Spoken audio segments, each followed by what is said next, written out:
সম্প্রতি চীন সফরে ভারতের উত্তর পূর্বাঞ্চলের সেভেন সিস্টার্সকে ল্যান্ডলক বলে মন্তব্য করেছেন প্রধান উপদেষ্টা ডক্টর ইউনূস। সেই সঙ্গে জানিয়েছেন এই অঞ্চলের সমুদ্রে প্রবেশের জন্য বঙ্গোপসাগরের গার্ডিয়ান বাংলাদেশ। ডক্টর ইউনূসের এমন মন্তব্যের পর অঞ্চলটি নিয়ে নানা পদক্ষেপ নিয়েছে মোদি সরকার।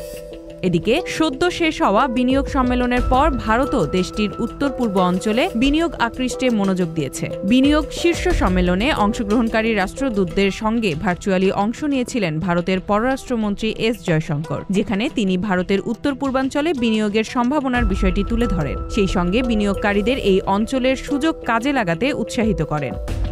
মূলত চীন সফরকালে সেভেন সিস্টার্স নিয়ে ডক্টর ইউনূসের মন্তব্যের পরই নড়েচড়ে বসেছে ভারত। এ রাজ্যগুলোর নিরাপত্তা ব্যবস্থা জোরদার করা সহ অঞ্চলটিতে অর্থনৈতিক গতি আনতেও কাজ করছে দেশটি। ডক্টর ইউনূসের এমন মন্তব্যের নেপথ্যে আসল অর্থ কী তা নিয়ে ভারতে চলছে নানা আলোচনা, যার প্রেক্ষিতে ঢাকায় বিনিয়োগ সম্মেলন চলাকালীন বাংলাদেশকে দেওয়া ট্রান্সশিপমেন্ট সুবিধা বাতিল করে দেয় ভারত।